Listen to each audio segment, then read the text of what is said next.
Weekend Warriors Home Improvement Show, built by Par Lumber. When it comes to big or small projects around the home, Tony and Corey have got the know-how and the answers to make your life just a bit easier. Here they are, your Weekend Warriors, Tony and Corey. You know, Tony, when you're buying a home, you get an inspection done, and you get the report. It's like a 50-page report. And when you're looking through there, there's a lot of things that you look at and say, oh my goodness, that looks bad, right? Yeah, I had no idea. That's what you say to yourself. I had no idea. What is that going to cost? That's the other thing you say to yourself. Yeah. I mean, those situations are, you know, sometimes they're different. Sometimes they say, we want a deduct on the sell price because we're going to handle all of these issues. Yep. Other times they say, if you want to sell this house to me, you need to get all this stuff taken care of first. Yeah. Either way, it's money out of your pocket. Well, it really depends on the market, too. If it's a seller's market or a buyer's market. If it's a buyer's market, yeah, you could probably ask for those things. You can say, I want $50,000 off the sell price, or I want you to fix everything on this list. But if it's a seller's market, they can just tell you to eat it, you know? Sure. Find another house. Sure. There's 12 buyers behind you, which is where we've been, I feel like, for the last 20 years. But let's be 10 honest.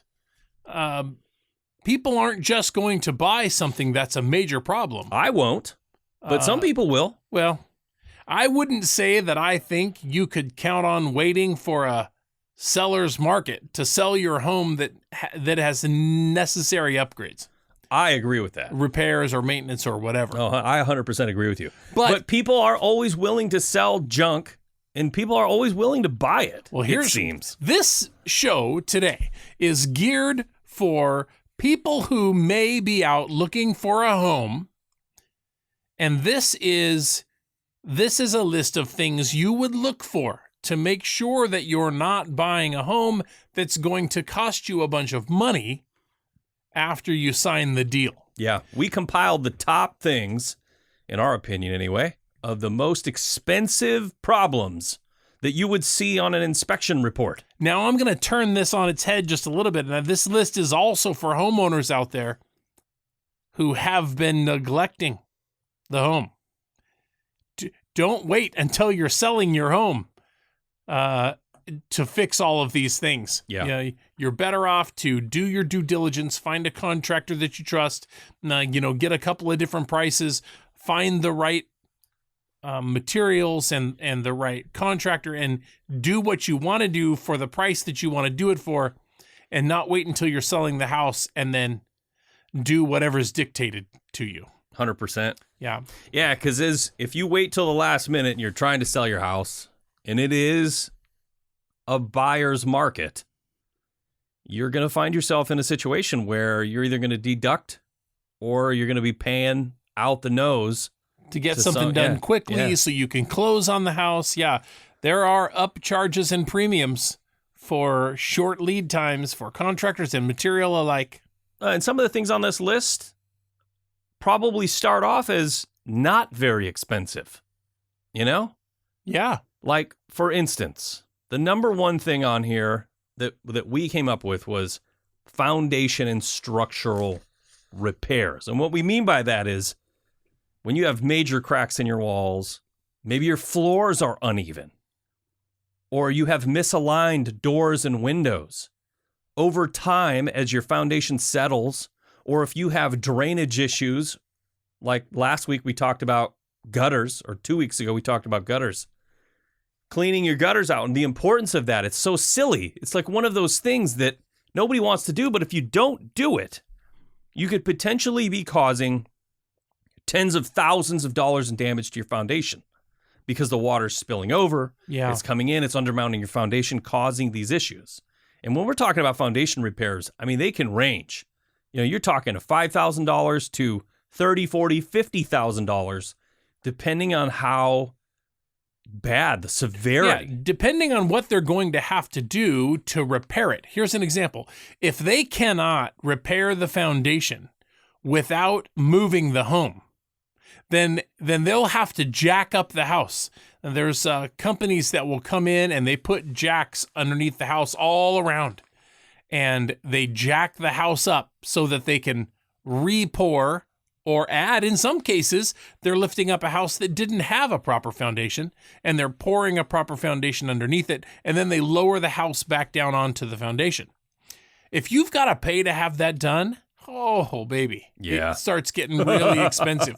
And in some cases, they lower the house back down, but they leave the jacks in there. They just leave your house posted up on these jacks. It's down on the foundation, but the jacks stay there. That gives you an idea how much money you've spent.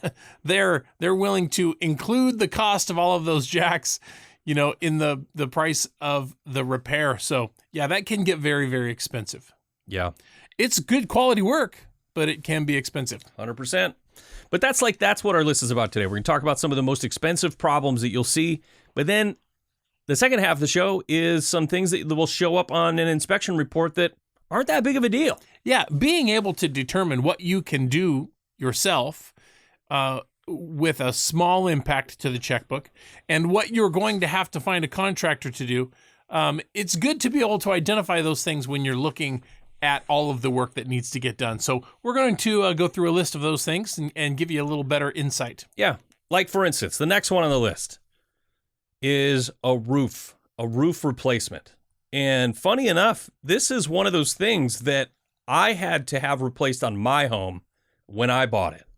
And I kind of bought in a buyer's market. I really did. There were multiple offers, but nobody was really that serious at the time when I bought my home. It was not too long after the Great Recession. So I feel pretty fortunate because when I got in and we made our offer, they accepted our offer, and then we got the inspection report, and the roof was terrible. They said, without a doubt, this roof will need to be replaced within months, not years, months. Right. It was at the end of its life. Right. So we asked for concession because to get a new roof replaced, you're talking $15,000, $20,000, $30,000. I've heard reports from my brother who lives in Florida. They're paying upwards of $40,000, $50,000 on standard, 2,500 square foot home. They're paying unbelievable amounts of money to get roofs replaced. Wow. there. Wow. So depending on what sort of materials, there's a lot of tile there. We don't have a lot of tile here in the Pacific Northwest, but Tile is a spendy item. But It's nice, but it's a spendy item. you've got metal, cedar shake, and Composition. comp roof. That's mostly what we see here. I see a little bit of tile, just not a ton. But it can be a very expensive thing. So if you see that on a inspection report, it would be worth it to have a professional company come out and give you their opinion. Most expensive roofing material you can think of. Slate would be my guess. There's one more expensive than that. They've got now solar paneled roof shingles, and they shingle the house with solar panels. Yeah, I can only imagine. But those are making you money. Well, when? In the year 3030? I'll bet you, I have solar panels, and I think I estimate that they will have paid for themselves. When your son... No, it's like 15 when your son years. retires from About his 15 years. career. He'll be long gone out of the house, that's for sure. But yeah, the roof replacement, that's one of those things you see it on a inspection report. It's worth getting a third party. Your inspector, sure, but get some bids. And if it's worth it to you to do that, to actually have that conversation with the homeowner or the seller, just know what you're getting yourself into. Yeah. It's really what it's about. Absolutely. What's the next one, Tone? HVAC system. I know this from listening to you talk about your HVAC system, your furnace, your central air, your air conditioning, all of that. I don't have that at my home. I have space heating and window units for air conditioning. So I don't have a really good experience with the liability that surrounds an HVAC system, but it is a lot of money. There's a lot of money wrapped up in that furnace and the condensers for your air conditioning and all of that. Why don't you talk about the liability? What can somebody be facing if they need to have, in a worst case scenario, replace their furnace? Well, it's both. I've owned 2 houses in my life, and in both houses I had to replace the furnace and all of the ductwork in both houses. Funny enough, It's not funny. I know. I'm here to tell you that it's not funny. The only saving grace for me is that one of my good friends, our good friends, owns an HVAC company. Sure. Yeah. And was able to work with me on the price, and I feel like I got a really good deal. But, a new furnace, central air conditioning unit, that can range anywhere between $4,000 and $20,000 to replace what you have. Right. And if you've got a furnace that is very old, it's just something that you need to consider, especially if it's not working properly, if it hasn't been maintained properly. We both know somebody, our friend, that we went to her house. Mm-hmm. She was having trouble with her furnace. Sure. We went over there, and I popped the lid on that thing, and it was unbelievable. Like the amount of dust inside of that furnace. Definitely needed to be cleaned. Well, desperately had been. I think the furnace was 40 years old. Mm-hmm. And she had no idea. She saw it on the inspection report and didn't think it was that big of a deal. But she ended up having to pay well over $10,000 to have all that replaced. Yikes. Yeah. So it's just something to keep in mind. Yeah, that's a big one. HVAC is big. Next one on the list is electrical. And funny enough, I know. I had to do this as well. Another one of the projects that you had to do in your home. We had a fire we had a flood in our kitchen, and we ended up having to replace and gut our kitchen.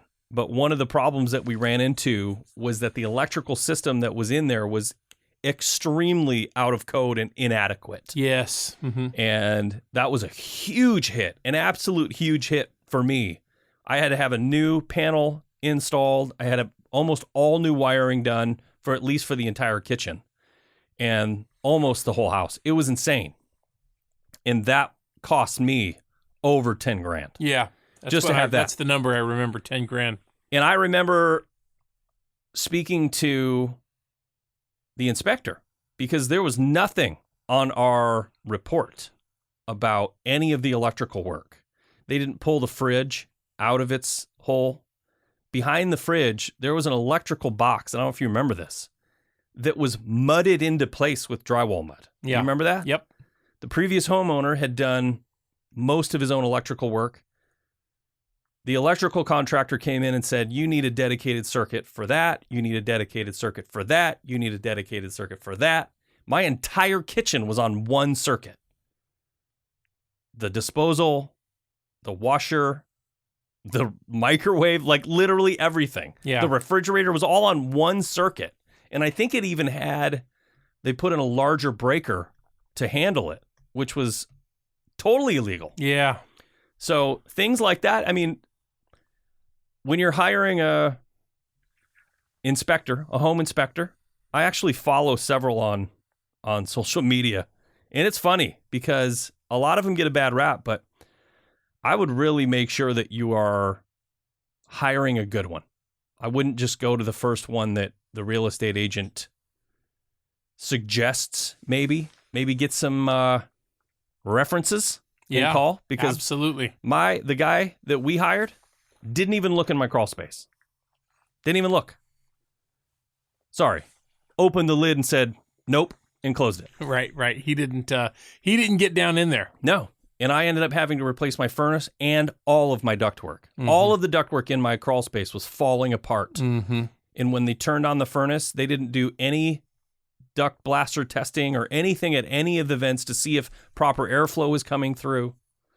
I mean, this is a nightmare story for me, but I've learned a lot. In the next house that I buy, I will have that furnace fully inspected. Yeah, for sure. Yeah. So, but same thing goes for the electrical. Knob and tube. Oh man. I can't Older imagine. houses. Oh, I know. Yeah. We've been in some houses. We've worked in some houses that had some old knob and tube wiring. It's lack of grounded outlets, undersized electrical panels. I remember the inspector, the only thing he noted on my inspection for my home was that it wasn't a specific panel.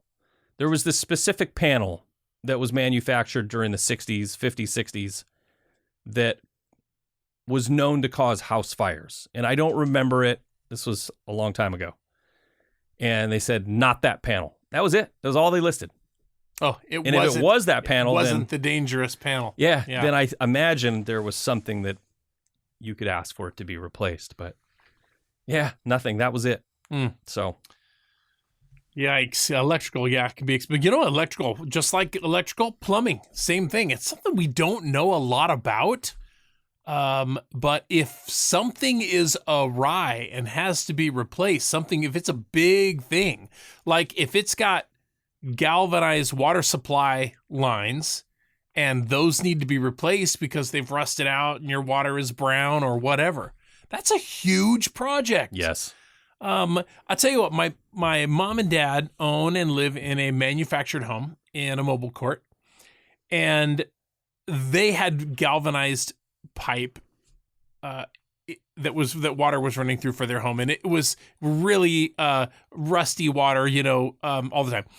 My brothers and I went and bought a bunch of PEX and shark bite fittings, and we did a quick replacement of all of the galvanized water supply lines with PEX and shark bite fittings, and that was that was a bush fix. I mean, if I'm being honest with you, I'm no plumber, but we went straight to the water supply and came off of that with PEX, and we ran it to every place. Of course, it's a very small home, so it was easy to do, but even that was thousands of dollars. Yeah. And that was the least expensive thing that could have been done. So, yeah, I mean, plumbing can get very expensive. It can cost up to $15,000 if you're replacing all of your water supply lines, or if they're having to dig into the walls. It can be bad. Yeah. If they're just replacing the water heater, that alone can be up to $5,000. Yeah. Whole house plumbing replacement, just water lines, can be $8,000 to $15,000. Yeah. Like you said, the water heater. One thing funny enough about my house that I just ran into this year was we had a dinner party and my plumbing drain pipe from my kitchen sink was plugged beyond repair. I had somebody come out, they jetted it, they scoped it, they jetted it, they scoped it, they jetted it, they scoped it. And the thing was so clogged because it's kind of a unique. My kitchen's in the back of the house, and so they had the drain from the water or from the kitchen sink go down, and then it traveled like 25 feet down the back of the house, and then takes a left turn, and then goes about another 25 feet to the front of the house, where it meets up with the plumbing from the rest of the house. So it's the only drain pipe. Mm-hmm. It's like a 2-inch or what is that? What's the average? Or I think it's 2.5. Standard 2 or 2.5 inch drain pipe from the kitchen all the way out to the street. So about 50 feet, 60 feet, something like that, with nothing else behind it. The kitchen, the sink is it, and the dishwasher. He said in normal houses, you might have like a toilet down line or something that would meet up with that drain line and kind of flush it out. Sure. So my house was built in the 60s, and from the 1960s, I think somebody was just pouring bacon grease down the drain. Oh, no. And that cost me an arm and a leg. And he was showing me the video. He said, this is the most plugged drain I've ever seen. Because when you get grease like that down into your drain, it's almost like peanut butter. You can snake it. You run a snake through it, and it'll drain the water out. But as soon as you pull it back through, closes it right back up. Closes right back up. Yeah. So all of that water just sits there, and then it fills right back up to your sink again, and then you're plunging it, and then you snake it, and then the water goes through, and then you pull it back through, and the peanut butter That's terrible. Seals right back up. So I had to have that thing. I mean, he jetted it for over an hour. It's crazy. back and forth that whole entire 50-foot line. But that's one of those things. We didn't have a scope done. If we would have done a scope of the water pipes, I'd have known about it. Right. Right. Anyway, something to keep in mind. Yeah. Next one on the list, Tony, of expensive fixes is mold and water damage. You know, when you see things like visible mold, musty smells, water stains, warped floors, warped ceilings, you know, when people are selling a home, they're going to do a very good job about spraying or lighting candles or things like that. I'm always weary when I walk into a home or into a bedroom and they have one of those Febreze things or whatever, plug-ins. Oh, sure, plugged yeah. into the wall. I'm like, why do you have that in here? Yeah. You know? Well, because I like the smell. Yeah, of course you do. Not because it's covering up some smell that I don't like. Some musty, Yeah. mildewy smell. Because mold remediation is very expensive. Yeah. Well, it's directly related to your health, and your health is the most important thing. Absolutely. So they just make sure they get it right. Yep. You So know? things to keep an eye out for: visible mold for one, and we're talking in the roof, in your ceiling, in and around cabinets, behind cabinets. Like you want to really, when you have an inspection done, pay attention, close attention to that stuff. Make sure they're using a moisture meter Absolutely. so they can look and see if there's moisture in a wall and they use a moisture meter and it's there. Boom. They'll know it. They'll know it. That's a good one. Yeah, that is good. Sewer line repair and or replacement. Ooh, that's a dirty job. Nobody wants to do that. You have to pay extra because nobody wants to do that job.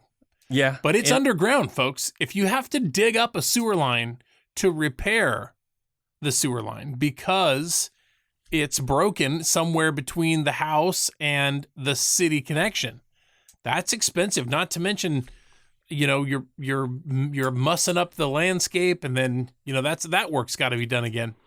Yeah, it's things to look out for.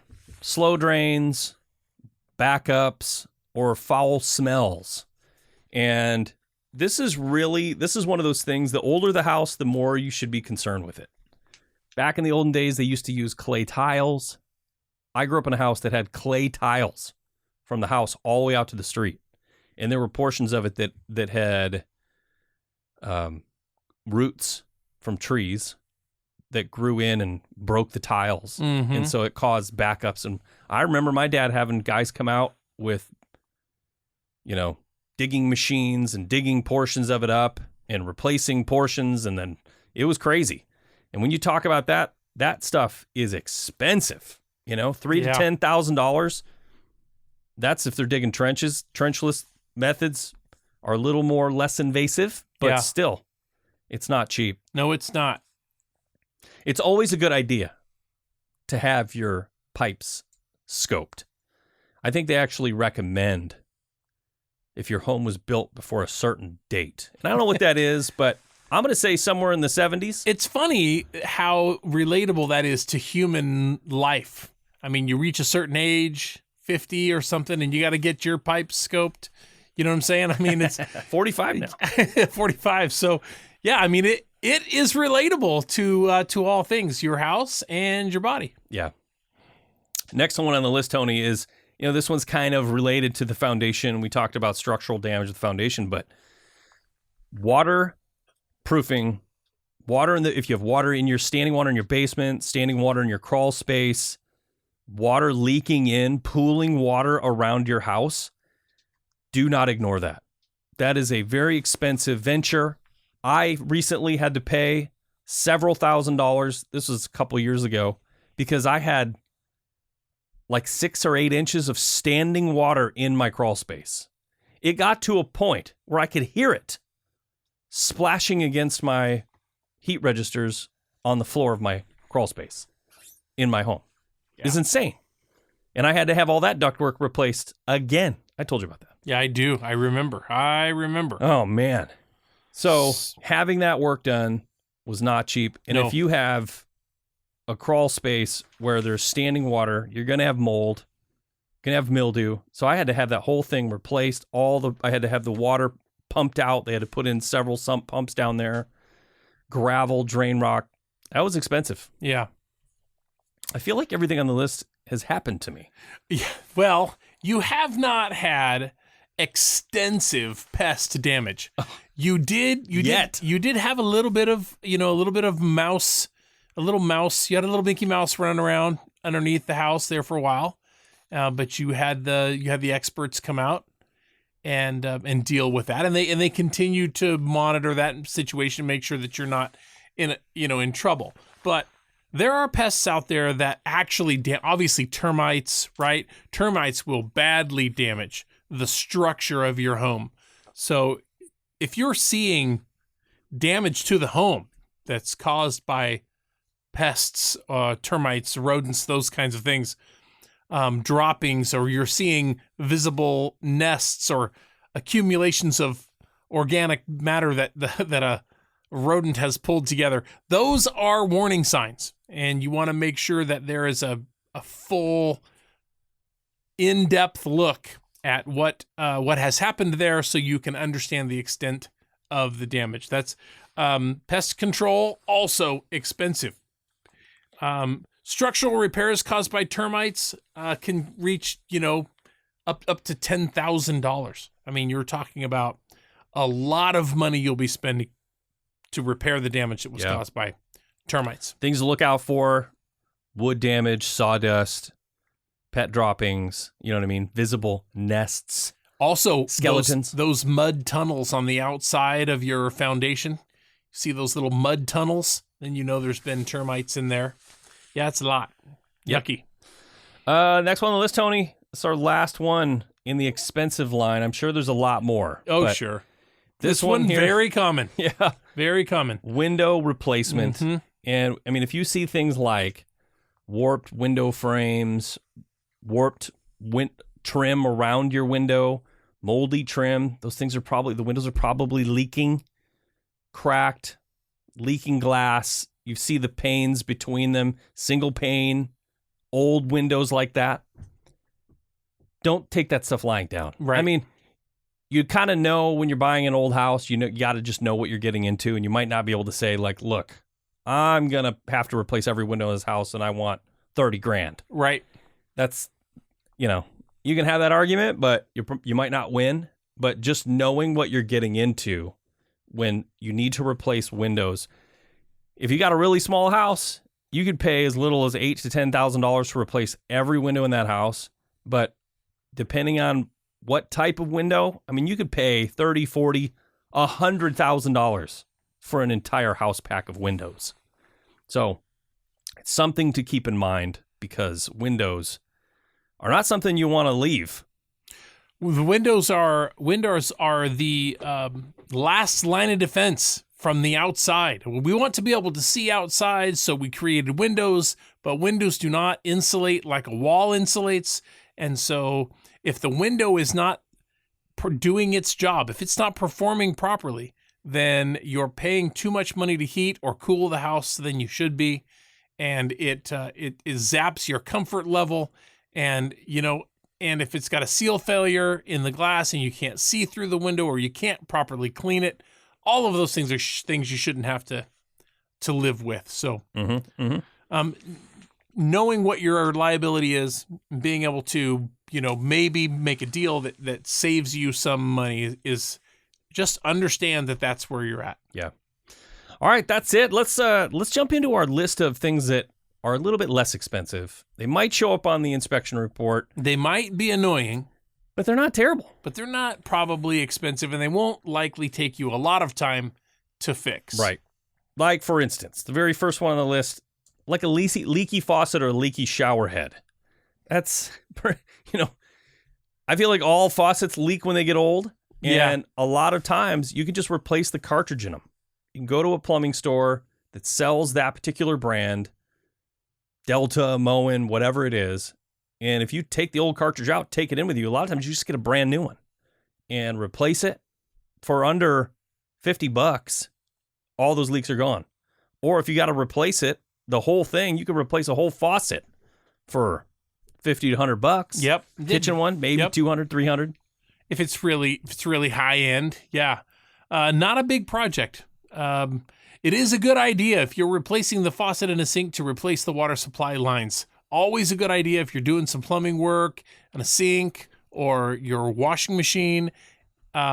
Replace the water supply lines. Those seemingly never age. You look at them and they look exactly the same. They don't get handled, so they don't get moved around a lot. They can still have a tag on them and look brand new, but they could be moments away from failure. Yeah. Yep. So if you're messing around in there, just remember it's not expensive to buy a couple of new water supply lines. Yeah. And it's a good idea to replace them. And the shutoffs, honestly. Yeah. The shutoff valves that are under there, if they look old, or if they're like every plumber I've ever talked to, they like the quarter turn. Yeah, the quarter turn is nice. Quarter turn, it's off. Quarter turn, it's on. Yep. The old ones that were like the oval handle, and you have to turn it off. Mm-hmm. Those things fail, big time. And when you need to turn the water off, what do you want to turn, and then no, you want it to go off fast, or just boom. Yeah. So quarter turn, that's what all the plumbers I talk to, that's what they say they want. Next one on the list, Tony, is loose and missing caulk. Caulking is one of those things. It's not hard to do. It's a little time consuming, and it takes a little practice to make it look good. Yeah, it's a little. I mean, there's a little bit of art to it there. Yeah, there is. But There's some little cool finesse. tools Yeah. on the market that help you caulk like a pro. They got these little squeegee-looking tools with the little diamond-shaped head on them. Those things work great. Yeah, a tube of sealant is for the exterior of your home ranges from $5 to $10 a tube, and depending on how much you have to do, it's a fairly inexpensive process. It really just comes down to some sealant and a caulking gun and maybe a little finishing tool for your bead to give it a really finished look. But this is a project that a homeowner or a DIYer or a weekend warrior can take on and get it done. And remember this one thing: if you have loose caulking and you're going to replace it, you need to get all the old caulking off. You don't want to try to just caulk right over the old caulking. That's not going to benefit you, because when that old caulking continues to come off of the house, it'll bring the new caulking with it. Yeah. You got to clean that old stuff off, get yourself a clean spot, and put the new bead in there. Well, and this is especially true on the interior, like in a bathroom, where you're using silicone-based caulkings. Those sealants particularly aren't paintable, usually. You're buying something with 100% silicone in it. Well, nothing sticks to that. Not even new silicone. You put new silicone on old silicone, it's just going to peel right off. It might look great for a short period of time, but then it's going to look really crappy. Right. In not that long. So it's just like Tony said, get the old stuff out, squeeze the new stuff in, take your time. I've seen, too, where people use painter's tape, put a layer of painter's tape on both sides, fill that caulk down the middle, and then clean it up, make it look nice. Wait for it to dry a little bit, peel that tape off, and it leaves a nice straight line. It's not a bad tip. Yep, I've done it. It works good. Yeah. Don't wait until the caulking dries all the way. You just want it to set up a little bit before you pull that tape. Yeah. Yep. Next one on the list, Tony. Loose or wobbly handrails. Ooh, I have a loose handrail right now. Oh, do you? Yes. And I have diagnosed that the bracket is tight to the wall, but it's loose on the bottom of the handrail. So I need to grab a Phillips screwdriver and go up in there, and I might even need to have a couple of additional screws. Maybe one has rattled its way out. Yeah. And just tighten that handrail bracket back down to the handrail. But this is not a difficult job. Handrail brackets are fairly inexpensive and available everywhere. It does sound scary, though. When somebody says, oh, you have a loose handrail, it sounds scary and it sounds expensive, like you got somebody come out. But a lot of times it's just literally tightening screws. Yeah. Maybe adding a little glue. Can be a very simple process. Yep. Not something to run away from, in my opinion. Absolutely. Here's one on the list, Tony, that kind of corresponds with the expensive list, except when you have stuck or misaligned windows or doors, you might automatically think, oh no, my foundation is crumbling. But it might just be... You might. Maybe. But it might just be that your house is settling. Yeah, sure. And to adjust a door, a lot of times it's just, sometimes the screws are loose in the hinges. We installed some brand new doors in the last couple of years, and all of them I've had to go back in and readjust them all. And the house has been there since the 80s. So the house isn't falling down, but everything is just settling. And the new doors, the hinges, they're heavy, solid core doors. So all the hinges, I had to go back and tighten all those screws. I even had to add some long ones. Yes. Pulled out the old 3/4 inch jobs. Right. And put in some 2.5 or 3 inch screws into the wall framing. And it really pulled that door back up. Yeah, very good idea. Yeah, So, that's a good practice. Yeah, it's not that big of a deal. So when you're looking at misaligned windows or misaligned doors, windows can be adjusted. They call a lock and slide. Mm-hmm. You know, different companies, you can call them out and do some adjustments on your windows to make sure that everything's adjusted properly. Yep, absolutely. That's very, very true. Light fixtures or outlets not working. Now, as a weekend warrior, if I've got an outlet that's not working, I'm going to replace that outlet. I'm going to find that outlet on the electrical panel. I'm going to find the switch that runs it. I'm going to turn it off, and then I'm going to test it with a voltage tester that tells me that there's no current in that outlet. And then I'm going to pull it out and replace it. That is very inexpensive. It's literally cost me $5. the cost of the outlet. That's it, and some of my time. The same thing with light fixtures. I've replaced so many light fixtures in my time. It does require a ladder. It does require that you find the power and turn it off.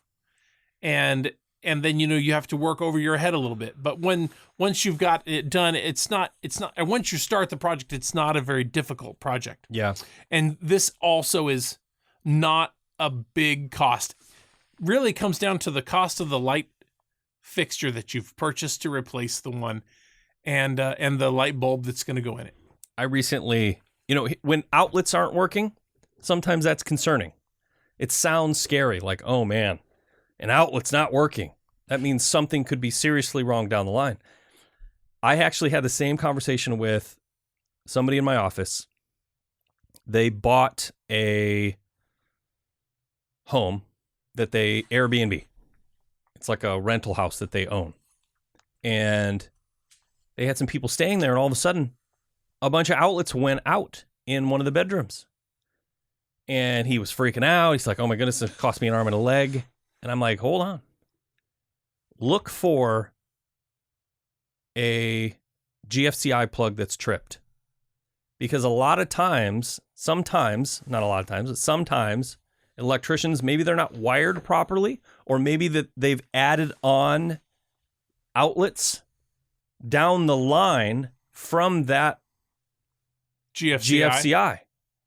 Maybe incorrectly, or maybe it is correct. Maybe the code was that those had to be on there. I don't really know. But sometimes it's as easy as checking that GFCI and pushing that button, and they'll come back on. Yeah. I've seen that several times. Yeah. Well, it's also notable that outlets fail all the time. Absolutely, they fail. Outlets fail all the time. I've probably replaced, my house is 20 years old, but I've probably replaced 8 outlets in my house that were, usually it was one part of the outlet, the top or the bottom, has stopped working, and then the other one was working, which made it really easy for me to diagnose this outlet has failed. The power is here and it's good because the bottom one is working, but the top has failed. Outlets fail. They are not expensive. They're easy to replace. You just need to follow proper safety protocols. Right. Next one on the list, Tony, is a loose toilet. A loose toilet. Yeah. When you get a loose toilet, Yeah. it does sound intimidating, but a lot of times all you got to do is tighten up the closet bolts. Tighten the bolts. Or if the floor is uneven or something, they make kits that will extend. You have a ring, that wax ring, Yep. and that goes on to a Flange. This toilet flange pedestal thing. Phalange. And if you don't use stainless steel screws to install that thing when it was installed, whatever, 1977, They will be gone. They'll disintegrate. Yeah, exactly. So it causes things to just get loose over time. Yep. So you can either replace that flange, which isn't that difficult, Nope. or re-screw it down and then install a new flange or a toilet Wax ring. Reinstall your toilet with new closet bolts, stainless steel closet bolts, and it's not a terrible fix. No, it's Even if really you hired someone to come out, it's not going to cost you an arm and a leg, usually. Here's a tip. If you remove the toilet from the spot where it's at, you've already drained the water out of the tank and out of the bowl. If you move the toilet from that spot, just do it like this. Lift it and put it in a 32-gallon garbage bag. Oh, yeah, that's a good tip. And then just close up the bag at the top and then have someone help you. Of course, the toilets are heavy, so move the toilet, but just leave it in the bag. And then when the time comes to put it back, you take it out of the bag. And then whatever stays in the bag, whatever's in the bag stays in the bag. You know what I mean? Just don't let the toilet out of the bag. Yeah, just leave the toilet stuff in the bag and then move it over. It doesn't have to be a messy project. It doesn't. And it's not big. Apart from the fact that the toilet is heavy and it takes two people really to lift it, replacing parts on the toilet or tightening up a loose toilet or replacing the wax ring those are all tasks that can be accomplished by a DIYer or a weekend warrior. Yeah. Yep. Last couple here, Tony. Insufficient insulation around your attic hatch. Hatch? Yeah. Around your attic hatch? The attic access. Oh, yeah. Whatever. I don't know, the word hatch. A lot of times, it'll show up on an inspection report. In your access hatch to your attic, you climb up there, and in the olden days, they would just insulate everything except for the hatch. The actual door. Right. The panel. It's not really a door. Yeah. Or a hatch. And that honestly is not that hard of a job. Well, it's not that fun of a job. I mean, it's work. If you're climbing up into the attic and you're packing insulation up there, whether you're blowing it in or raking it in or laying it down, unrolling bat insulation or whatever it is, and depending on what time of year it is, what's the temperature up there. I mean, it's work, folks. It's work. It's not well, I don't know. It's difficult. It can be difficult. It's not mentally taxing. But I'll be honest, I'll tell you one thing. I've had insulation done on 2 different projects of mine. I priced out myself buying the insulation, doing it myself, versus hiring a professional company, an insulation company, to come out and do it for me. No comparison. Yeah, I hired him. I mean, the amount of money I would have saved doing it myself was not even remotely worth it. So I'm just telling you right now. Yeah. That working with insulation is no joke. There are certain trades, in my opinion, that earn their money.